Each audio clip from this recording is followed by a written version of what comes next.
اطلع. طب والله كنت بدي اعمل لكم انترو لطيف، انه جبت هذا وحطيت بالقهوة وهيك واخلط. بدنا نعملها هشام، يلا.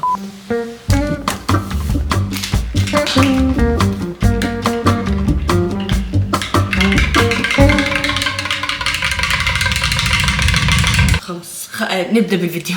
طيب مرحبا يا جماعة، هذا يمكن أول فيديو رح يكون شوي جدي، رح يكون عم بحكي عن أشياء شوي بتخصني أكتر من هو إنه فيديو يوتيوب واو أشياء وتشالنجز.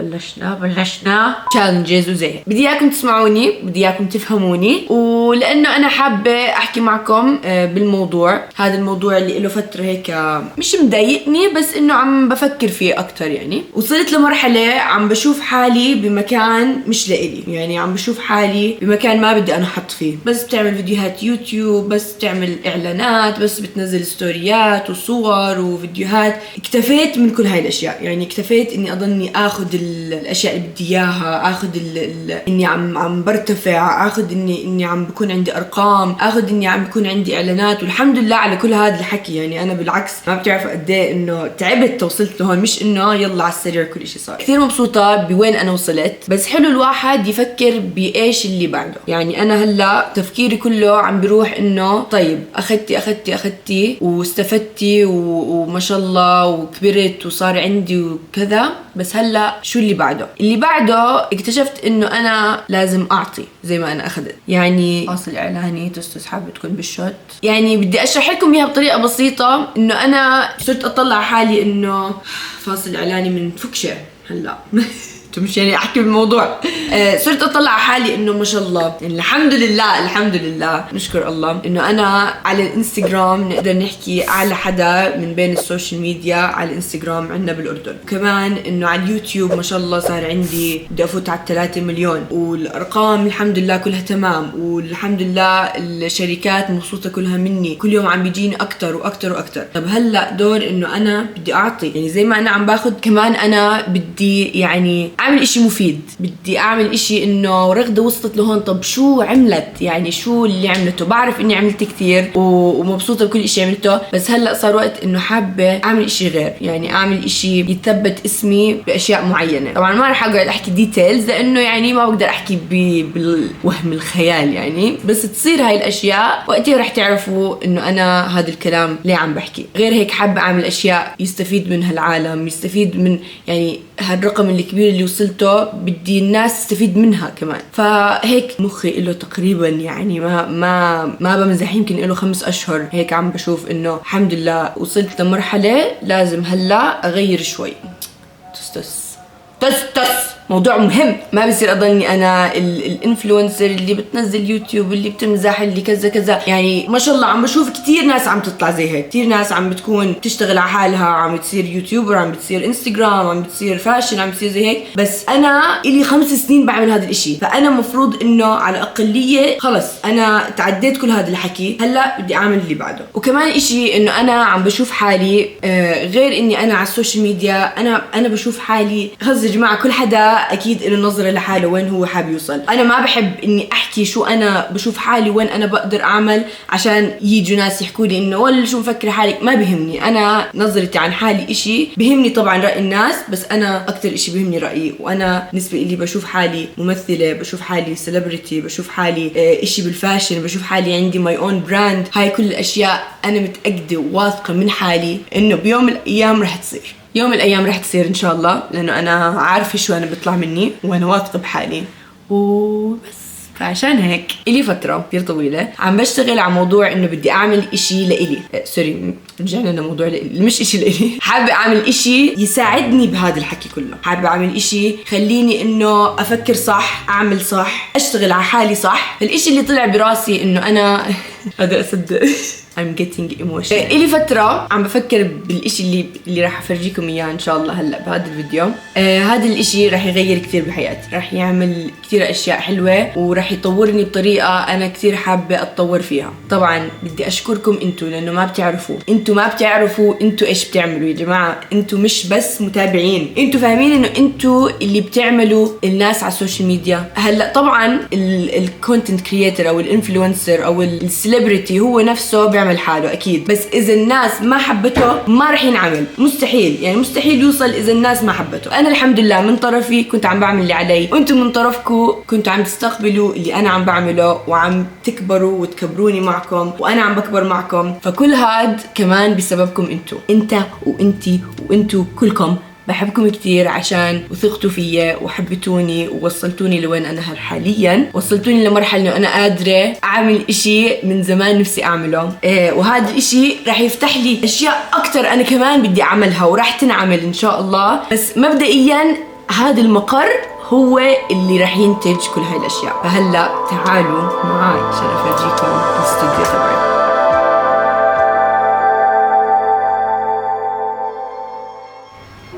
Welcome to RK Studio. تفضل.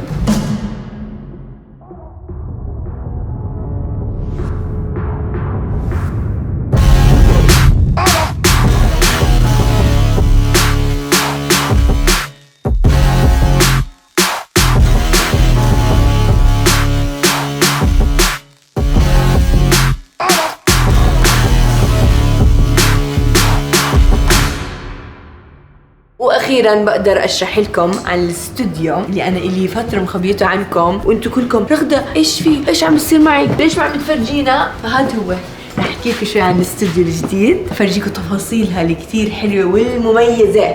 فهلا تعالوا معي تور في الاستوديو الجديد. اول شيء حفرجيكم المطبخ زائد الحمام. طبعا هذا كله من اول جديد، كله انعمل، يعني البلاط الدهان هدول ما كانوا موجودين ولا اي شيء كان موجود. زي ما انتم شايفين هيك حبينا نعمل ثيم الابيض شوي الهادي الرايق الحلو النظيف. كمان عندنا الحمام نفس الثيم نفس الشيء، هيك بياض نظافه كياته. وهاي عملناها سجاده. طبعا كل السجادات الموجودين عندنا ما عدا هاي كاستم ميد، يعني ناس عاملينهم. فهاي طلعت صغيرة صراحة، كنا مفكرين نحطها على الأرض، طلعت صغيرة فعلقناها. حلوة طلعت. تفضلوا معي. هلا هون عنا الويتنج اريا او المكان اللي بنقعد عشان نطلع افكارنا، نفكر، نخطط، نجهز. عشان هيك عملناها الوان هيك فرايحية او الوان تخلي الواحد يفتح مخه. هلا اهم اشي لازم تعرفوها انه 90% من الاشياء الموجودة هاند ميد، كاستم ميد، ناس من برا عاملينها، مش اشي انه جبناها وخلاص. مثلا عندنا الكنباية كاستم ميد، يعني ما حدا عنده زيها والسجادة نفس الاشي هاند ميد كله كامل. وكمان عندنا الكاوتش هاي برضو نفس الاشي كاستم ميد. طبعا الاستوديو ما كان هيك بالمره، رح اورجيكم صور كيف كان قبل. كان في هون غرفتين، كان لونه مالوش دخل، يعني كله تغير من اول الاستوديو لاخره كله كامل. هون عندنا الكوفي بار، بس الاهم من الكوفي لان انا ما بحب اشرب قهوه، عندنا الكاندي بار. برضو هاند ميد جبسن بورد انحطت بالحيط. طبعا الالوان الاخضر والنهدي انا هاي اللي اخترتها، قلت حابه هيك الوان جديده شوي، الوان هيك مريحه. هون عندنا ثلاجه. طبعا ثانك يو عمر جاب لي ثلاجه لانه بيعرف انه انا كثير بحتاج ثلاجه، مش عشان اشي، عشان ضيوفي. وكمان عندنا النيون لايتس. طبعا رح تشوفوا على الاغلب هيك كم من نيون لايت، هدول كمان كلهم كاستم ميد، مش انه لقيناهم، لا احنا حكينا لهم بدنا الغيوم عملوا لنا اياهم. هاي الاشياء المميزه اللي رح تشوفوها بالاستوديو ما رح تلاقوها بولا مكان ثاني لانه كله كاستم ميد. وعندنا اهم اشي بالاستوديو المراي. كان ضروري كثير، قلت لهم بدي مراي قد الحيطه هيك كامله. كمان اخترناها تكون هيك دائريه كيرفد اكثر. رح تلاحظوا انه بالاستوديو تقريبا كل شيء موجود عندنا كيرفي، يعني مش مربع زي مثلا هون كراسي، عشان بحسها او هي معلومه حقيقيه انه هي اريح للعين. فنكمل. هون عنا مكاتب للناس اللي رح تيجي تساعدنا، للتيم رح تتعرف عليهم ان شاء الله قريبا يعني. هون عنا مكتبين، تفضلوا. طبعا عنا مكتب لإلي وعنا مكتب لشخص انتم ما بتعرفوا، يعني بتعرفوه بس ما بتعرفوا ممكن انه له سنة ونص تقريبا عم يشتغل معي، فتعالوا اعرفكم عليه. ترى وينك؟ ترى هلو احمد حمدان. ويعني بدون ما احكي عن الابداع، انا اعتقد انه انتم شفتوا للابداع وشفتوا الفرق، فتعالوا نفرجيكم المكتب. حمدان صراحه انت بدك تشرح عن مكتبك، انا ما دخلني. اوكي لا دقيقه فانا اول اشي حاب احكي لكم انه الثيم المكتب كامل كله ريترو يعني اكثر، فعشان هيك انا اول اشي بحب هذا اللون اللي هو اللون الاوليف جرين الاخضر. وفي عندنا هون الكرسي تبعي، طبعا الكرسي تبعي يعني بتحس انه انا الانفلونسر ورغده اللي راح تكون تشتغل بالمكتب. برضه كاستم ميد الكرسي، والكرسي كاستم ميد برضه. وفي عندنا الديسك تبعي هون، طبعا هذا القرد وصلني هديه من صاحبي برضه. وهذا الراديو لانه الثيم تبع زمان اللي هو الريترو بيعبر عنه. وانا شخص بحب الخضار كثير وبحب الشجر، ورغده بتكره اشي اسمه شجر. ما بكره بس عشان ما بنزقى وبيموت وبيروح حرام. فعشان هيك حطينا فاصل بيني وبين رغده. وفي عندنا هدول الكراسي، اذا بتلاحظوا من بعيد هيك كل اشي راكب مع بعضه، يعني حتى مكتبي ومكتب رغده برضه مع بعض. خلص كفي، يلا هذا دوري. تفضلوا الى مكتبي.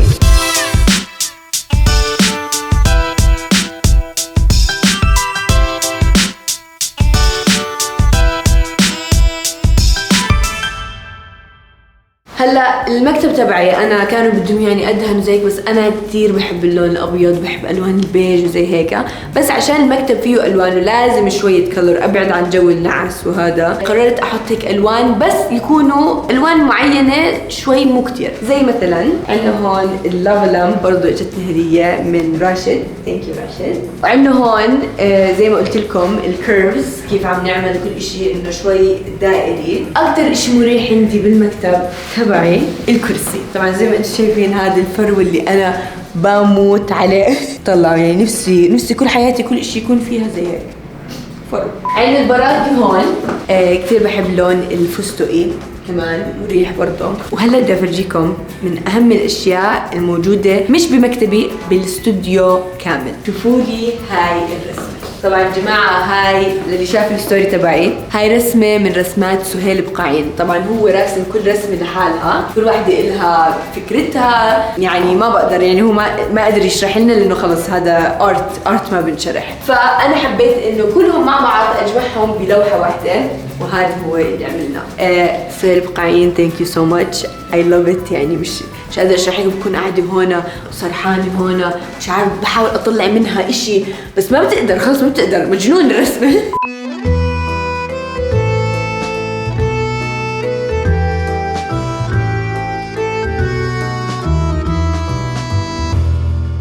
كمان عشان نكمل ثيم الريترو حبينا نجيب الميوزك بوكس هاي، ولسه في كمان رح يكون وراها كرسي بس لسه ما جبناها. في لسه تفاصيل صغيرة بمكتبي، وهيك بيكون اكتمل مكتبي اللي هون استوديو، اسمه استوديو، هذا اسمه مكتب. آخر اشي بدي افرجيكم باب جديد رح ينفتح، فتعالوا. هو فعليا رح يكون باب جديد عم بنفتح. تعالوا. واخر اشي رح افرجيكم اياه بالاستوديو تبعنا هو اشي رح يفتح ابواب جديدة، رح يكون يعني عالم اخر في اليوتيوب عندي. تفضلوا معي الى الجيمنج روم.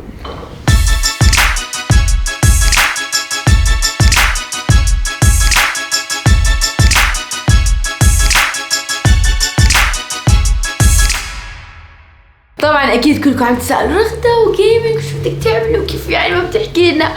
جماعة أنا ما راح أفتح قناة جيمنج، ولكن حابة أبلش بالجيمنج زي ما أنتم شايفين. ولكن على قناتي سلسلة معينة ممكن راح نعمل أشياء حلوة في ببالي، فقلت حابة أفتح هيك كمان غرفة تكون للجيمنج، إشي بسيط كتير عشان نفوت لهاي المرحلة بس والله. أول إشي عندنا هون الاركي جيمنج، هاي كاستم ميد. كمان عندنا هون الكاستم ميد كنباي، احلى كنباي بعملها بحياتي. برضه الكنباي كاستم ميد. كمان عندنا البين باج الكستم ميد. طبعا يا جماعه بدي اياكم بالكومنتات تكتبوا لي كم من مره رغده حكت كستم ميد، عشان شو بدي اعمل. بدي اهديكم كنباي او نيون ساين كستم ميد مني. وعد عن جد عن جد بحكي. فاذا بتحزوا كم من مره انا حكيت كستم ميد، الكم اي شيء كستم ميد زي ما بدكم. اللي حسيت حالي حكيته مليون مره. اوكي بس لازم اقول شكرا. هلا نيجي للسيت اب تبع الجيم. طبعا حبيت اعمل اسود بسيط لانه انا ما بحبش الوان البناتيه وكمان ما كنت حابه اعمل اللون اللي انا بحبه اللي هو التركواز، فحبيت يكون سيمبل بسيط وفيه لمسات خفيفه من الالوان. طبعا ابو عبود، احكي لنا عن اللمسه اللي بالنص هاي. لمسه ابو عبود هاي ما بعرف متى اخذها هاي.